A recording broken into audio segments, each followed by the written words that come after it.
De todos os prejuízos causados pela doença de Alzheimer, talvez o mais sentido seja a mudança de toda uma estrutura familiar. Por isso, confira agora algumas dicas que ajudam a conviver melhor com essa triste realidade.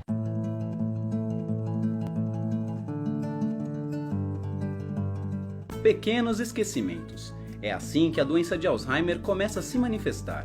Aos poucos, o cérebro do paciente vai perdendo suas capacidades e quem acaba tendo que supri-las é o cuidador. Sabemos que a família, no caso de doenças neurodegenerativas como a doença de Alzheimer, é uma doença crônica, progressiva, né, que tem tratamento, mas não tem cura. Então, infelizmente, o paciente, apesar do tratamento, ele continua evoluindo, né, de forma lenta, mas continua evoluindo e nessa evolução ele vai perdendo a independência funcional. Mesmo em famílias numerosas, geralmente há um membro que assume o posto de cuidador principal. Essa pessoa fica atenta à alimentação, ao vestuário e a qualquer outra dificuldade que o paciente encontre.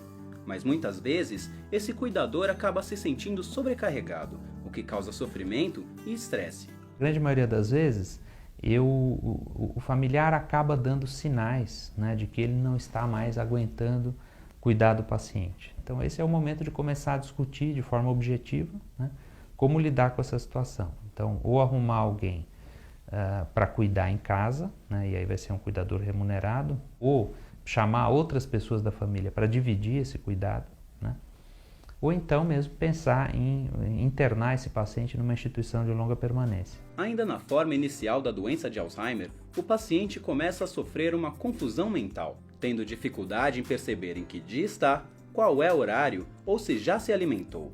Isso causa uma grande desorganização e deixa os pacientes agitados. Por isso, uma boa ideia é estabelecer uma rotina. Então, a organização dessa rotina é muito importante. Isso ajuda bastante o paciente no sentido dele ficar mais seguro, dele ficar mais tranquilo, né? E isso fica bastante evidente quando, por exemplo, existe uma mudança da rotina. Normalmente, essas mudanças de rotina deixam os pacientes muito ansiosos. Espalhar lembretes pela casa, lembrando o paciente de apagar a luz ou desligar a TV, pode ajudar a criar um hábito e encoraja o paciente a fazer atividade sozinho.